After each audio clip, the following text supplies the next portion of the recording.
I didn't go into any IIT college or NIT. I didn't win any competitive coding contests. I graduated from a tier 3 college, skipped ESA entirely while I was studying, and still somehow landed jobs at Goldman Sachs, Coinbase, and now Microsoft. If you are early in your tech career or trying to break into big tech, this video is for you.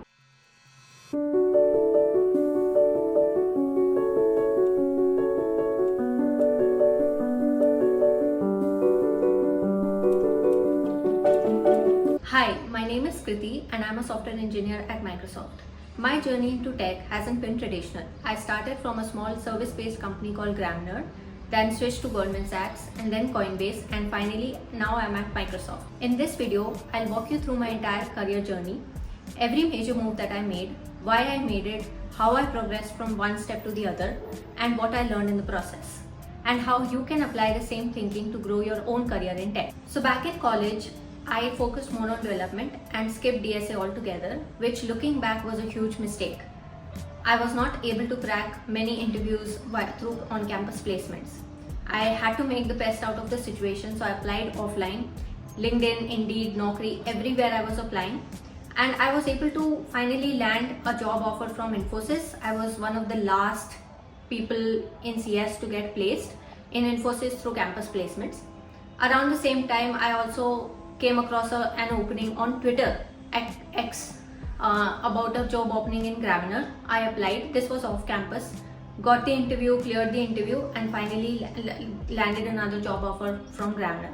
I chose Gramener over Infosys, even though it was very small company and very less famous than Infosys, because they were willing to give me project right away, while Infosys had a training period for all the interns that were joining in. So my advice here would be that if you are a student or if you are aiming for big tech companies, start with DSA as early as possible. It will be like the most common way to interview candidates even in the coming years for some time. And another thing is, a lot of people think taking a break right after college is not going to impact their career. I don't agree to that. If you are just starting out, if you have just recently graduated, try to land a job as soon as possible.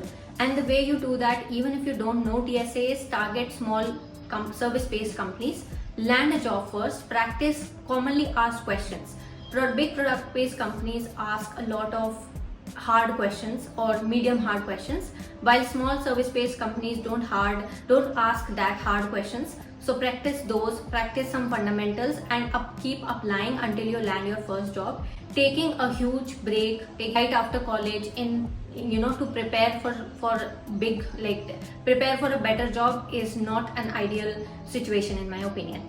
So for the second switch, for 1.5 years while I was working at Gramener, I made sure to work on good projects in my day job, because those are the projects that I'll be talking about when I have a hiring manager round. I knew very well that I have limited time, so I cannot do both, prepare for DSA and low-level design as well as build projects. That's why I went ahead with the approach of taking a job first and then preparing for interviews, because because I had the job, I didn't have to worry about my work experience gap or even the projects that I'm working on.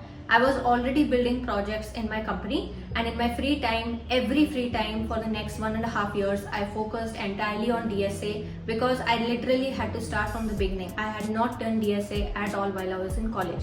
It took me about 1.5 years to sharpen my skills to reach to a level where I was able to solve medium to medium hard problems fairly quickly. And that's how during COVID I started applying. Once I landed offers from some small companies, I asked a friend for a referral at Goldman Sachs.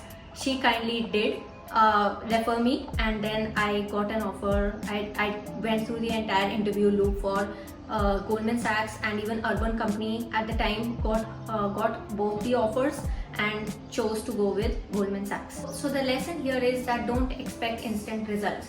A lot of people ask for 3-month roadmap, 6-month roadmap. There is nothing like a roadmap here. Everyone's journey, everyone's timeline, everyone's circumstances are unique, and based on that they can devote 2 hours a day, 1 hour a day, or 4 hours a day. As long as you are consistently working towards learning the right things, sharpening your fundamentals, the right opportunity will come and you will be able to grab it. I also want to mention that it is a long time consuming process.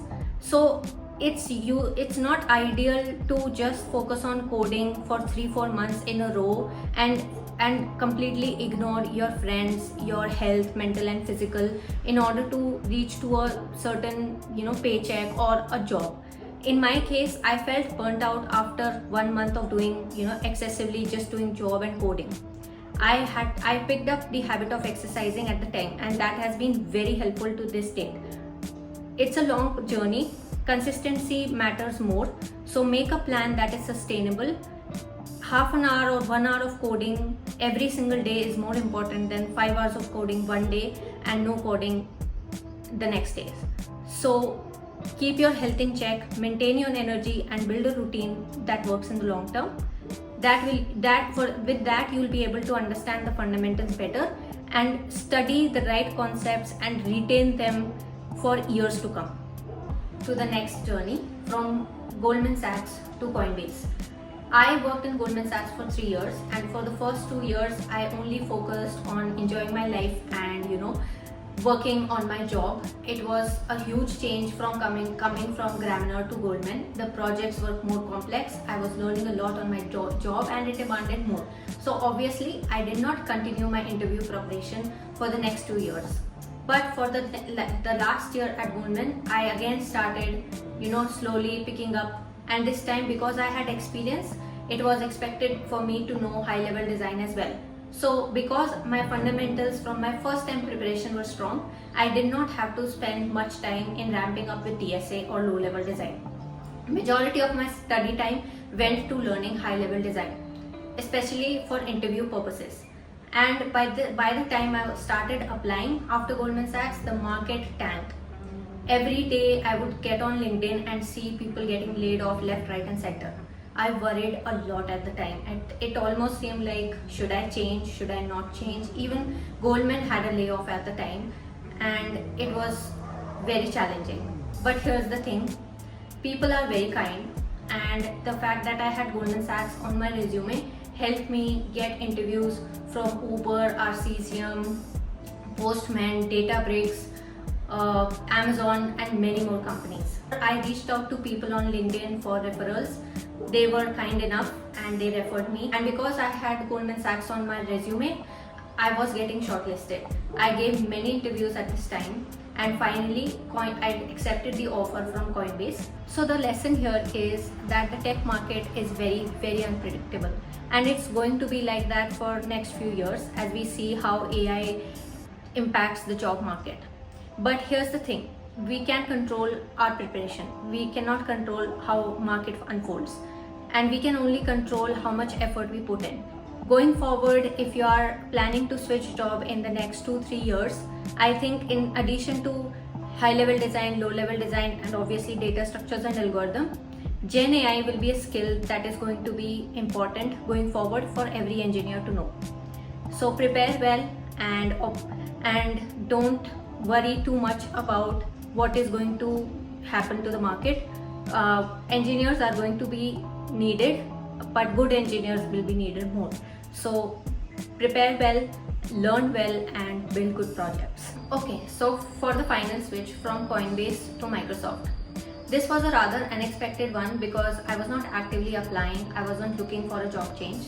But it so happened that during Diwali last year, Coinbase laid off a bunch of employees and the morale was really, really down.